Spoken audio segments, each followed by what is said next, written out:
¿Qué es la escritura? Responder a esta pregunta puede llevarnos a diferentes lugares.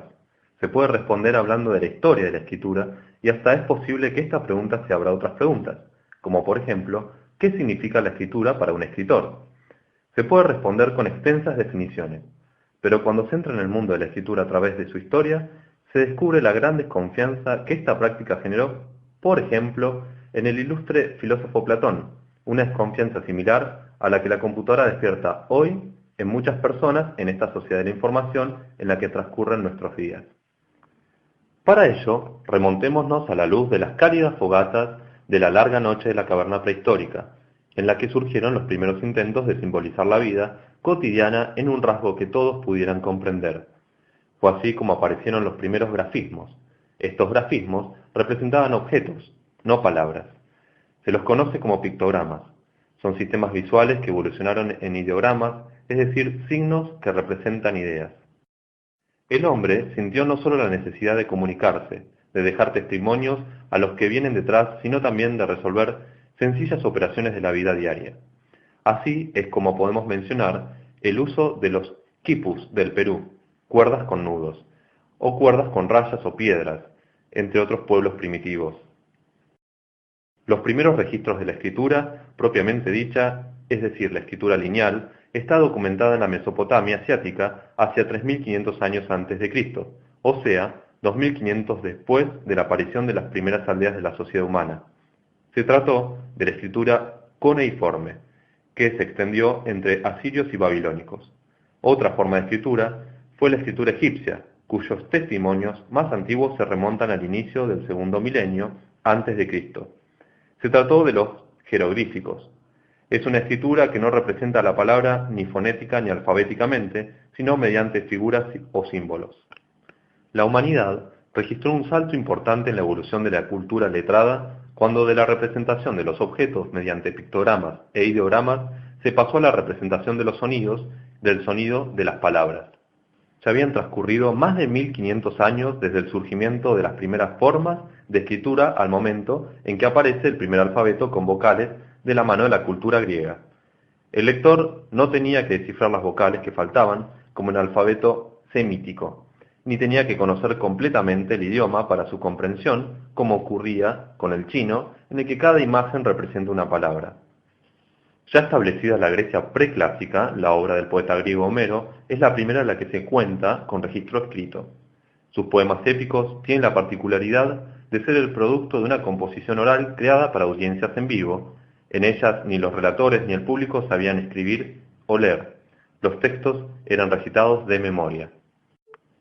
Los griegos homéricos atribuían su accionar a mandatos divinos. No se reconocía la razón como motor de la conducta humana.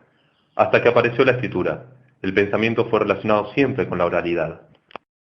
En una primera etapa de la Grecia clásica se seguía sosteniendo la supremacía de la oralidad sobre la escritura, por considerarla más confiable al momento de argumentar y de refutar.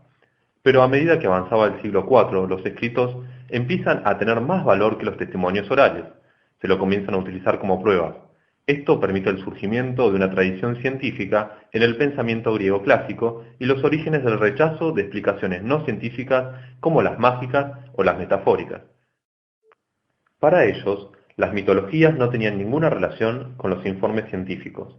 Argumentación y refutación se plasman en la aparición de las primeras leyes escritas, faltando un poco más de 500 años para que se iniciara la era cristiana. ¿Pero era democrática la adquisición de la cultura letrada en la Grecia de entonces? Hoy se sabe que la alfabetización no era masiva, solo el 20% de los varones de la ciudad sabían leer y escribir. Superado el oscurantismo medieval, se retornó a los clásicos griegos durante el Renacimiento europeo. La revalorización del mundo helénico llevó a la traducción de antiguos textos y de un rescate de la cultura greco-romana. En esta etapa era común el uso de documentos escritos para catastros, actas judiciales, anuarios, crónicas de viaje. Pero es en el siglo XV cuando Johannes Gutenberg presenta en sociedad un artefacto, la imprenta, que permitió la reproducción más veloz y barata de textos e hizo posible la penetración de la cultura escrita en medios sociales que tradicionalmente estaban fuera de ella. La imprenta abrió en la historia la posibilidad de la multiplicación de los textos en una época en que la edición de libros era restringida. Finalmente, la imprenta permitió que la Biblia estuviese al alcance de todos. Se pudo encontrar a Dios a través de las prácticas de la lectura personal sin la mediación del sacerdote. De los exclusivos textos manuscritos, celosamente guardados en los conventos, comenzó una etapa de mayor divulgación y se pasó de la lectura oral masiva de esos textos ante un auditorio a una lectura individual y silenciosa. Sin duda, uno de los efectos que generó la invención de la imprenta fue la demanda de una mayor alfabetización. Pero volvamos a Platón.